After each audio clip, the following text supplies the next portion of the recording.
Hi everyone, welcome to today's Course in Miracles teaching. My name is Deborah and welcome to Anchored in Faith. We are on lesson 25. I do not know what anything is for. Purpose is meaning. Today's idea explains why nothing you see means anything.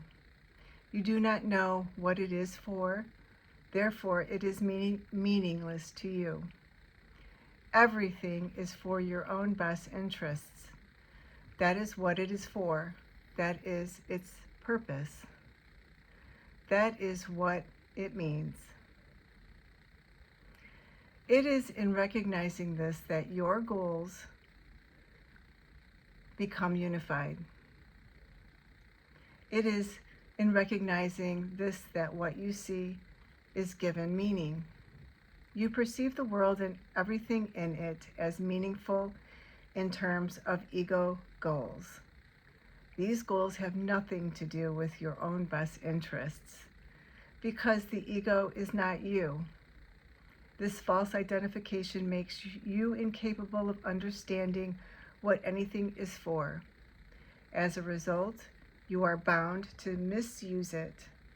When you believe this, you will try to withdraw the goals you have assigned to the world instead of attempting to reinforce them. Another way of describing the goals you now perceive is to say that they are all concerned with personal interests. Since you have no personal interests, your goals are really concerned with nothing. In cherishing them, therefore, you have no goals at all, and thus you do not know what anything is for. Before you can make any sense out of the exercises for today, one more thought is necessary. At the most superficial levels, you do not recognize purpose. Yet purpose cannot be understood at these levels. For example, you do not understand that a telephone is for the purpose of talking to someone who is not physically in your immediate vicinity.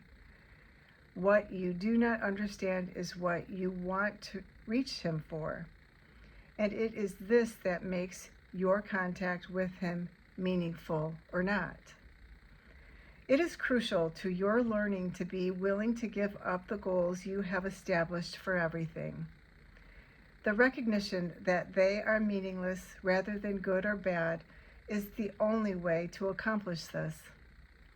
The idea for today is a step in this direction. 6 practice periods, each of 2 minutes duration, are required. Each practice period should begin with a slow repetition of the idea for today. I do not know what anything is for, followed by looking about you and letting your glance rest on whatever happens to catch your eye, near or far. Important or unimportant, human or non-human. With your eyes resting on each subject, you so select, say for example, I do not know what this chair is for. I do not know what this pencil is for. I do not know what this hand is for. Say this quite slowly without shifting your eyes from the subject until you have completed the statement about it. Then move on to the next subject and apply today's idea as before. I'm now going to read the channeling that goes along with lesson 25, and this is channeling from Jesus, and it was channeled by Tina Louise Spalding, and it is from her book A Year of Forgiveness. And I have the information in the description box in case you're interested in purchasing or obtaining that information for yourself. You are blessed beings indeed. I am that one you know is Jesus. We are once again proud of you for showing up today.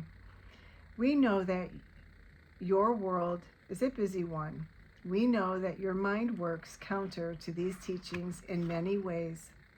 Even if you are familiar with them, it is a challenge to discipline the mind in this way.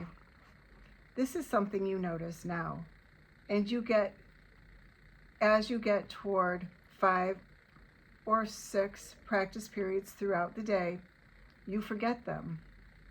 You need to set little alarms at times. You notice you put it off because your lunchtime is too precious for you to take a couple of minutes out to do these exercises.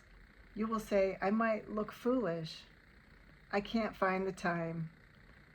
My day just flew by and I didn't know I missed these lessons until I got home.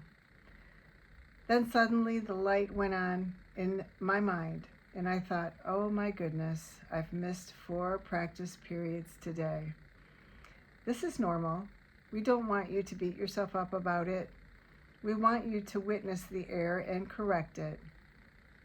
Do not think these are too difficult for me. This lesson is too hard. I'm a bad student of A Course in Miracles. See, I can never do anything right. You will hear a litany of voices in your head speaking about what you are going through. Remember, this is a training program. It is just as when you first started going to the gym. In the beginning, you can only do 3 sit-ups or 4 sit-ups in a week. But before you know it, you are able to do 25 or 30 sit-ups. And you remember when you could barely touch your toes and do one. That happens as we go through this training period. Do not laminate that you are untrained. We know you're untrained. You are in the early stages of your training program. Witness how you might attack yourself for not doing it perfectly. There may be perfectionists among you being very sorely challenged because you are unable to do the lessons perfectly. Just witness that desire for perfection and let it go. Forgive yourself and say, I'm doing a difficult mind training program that is profound and will deeply affect my life. It's okay if I miss a day or if I miss a lesson. Again, do not throw the baby out with the bathwater. Do not throw away the book or the distance that you have traveled because you make a simple error. This is one of the favorite tricks of the ego. It will say, you've had a piece of cake. You've blown your diet. Let's eat whatever is in the fridge. You know this story. You've had one drink.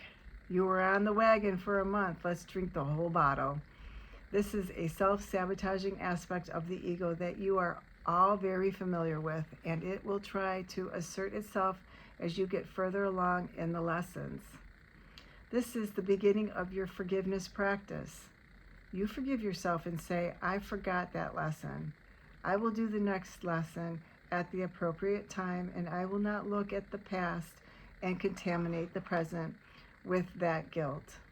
I will allow my fallibility and my untrained mind, and I will witness, my mind is not trained yet. That is why I am doing a mind training program, because I do not know what I'm thinking about most of the time. All those thoughts affect a lot of people, places, things, and experience, and it is important for me to train my mind. This is how we want you to respond to any errors you make. You correct the errors. You do not punish yourself for errors. That is the ego's way. I am that one you know as Jesus, and we are pleased you are with us today and every day, that you come here with joy in your heart to share these lessons with me. It is my life's purpose to help you relieve suffering, bring joy to your heart and mind, help you turn on the road towards love, and to make, step by step, your journey home to your true self, which is at home in God always. That is your reality. That is where we are headed together, and we will see you again tomorrow. Thank you so much for being here. Please like, share, and subscribe, and I will see you tomorrow for lesson 26. Have a beautiful day.